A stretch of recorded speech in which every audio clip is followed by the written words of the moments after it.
Hey, Mark Satterfield here. Thanks for joining me. You see that suit of armor back there? Marion and I call him Ivan. He's been with me through, this is like I think the fourth house that he's in. And the interesting thing about Ivan is it's a replica. The suit of armor is only, I think, 225 years old, which is still, pretty damn old. And I bought it from an antique store in Atlanta. It was a really cool store. It was a small store, maybe, 1,500 square feet. It wasn't open all the time. And it was run by a guy who would travel around the world, and he would pick out interesting art pieces for collectors and people that were decorating their homes. And sometimes he would, see something they thought kind of interesting, even though he didn't have a particular order for it, and he'd buy it and put it in his store. And then if he was around, he would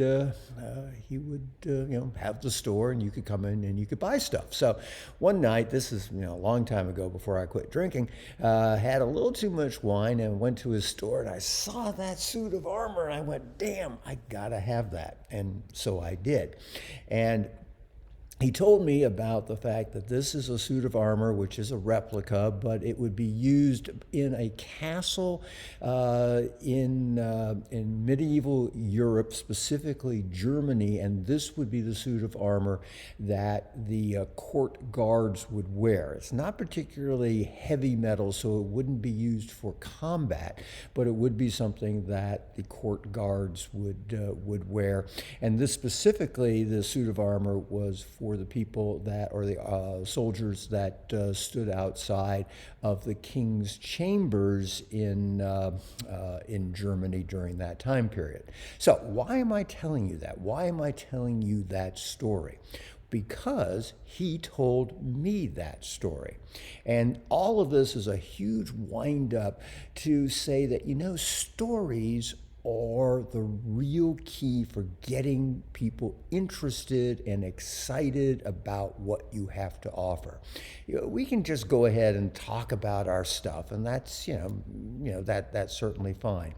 But if you can tell a story about it, then it becomes real. It becomes interesting. It becomes something that you pass on to other people. I went back to his store many times, bought some other things that maybe I'll share with you in a future video. Each time there was a story connected to it. And that's the real power of stories, is it makes you memorable. And as you've heard me talk about before, we can think about branding our business, getting recognition from the wealthy and the affluent as kind of a bell-shaped curve. Most people are kind of in the middle. There's the weird people. We don't want to be that. But most people get stuck in that middle of that bell-shaped curve. We're just not memorable. We're not particularly differentiated. And it's those that are on the other side. Those are the ones that are memorable. Those are the ones that we think about when we have a particular need for their services. And why is it that we remember them? Well, in many cases, it's because we remember the story.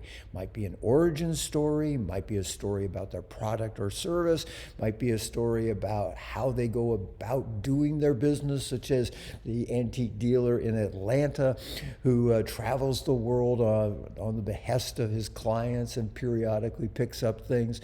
Stories can be all sorts of different things. So think about, what are the stories that you can incorporate into your marketing? What are the stories that you can tell that will make you memorable? It will go a long way for building your brand, and it will go a long way for getting that attention you want from the affluent and wealthy that you want to do business with. Okay, I hope this gave you some good food for thought. This is Mark Satterfield. Bye for now.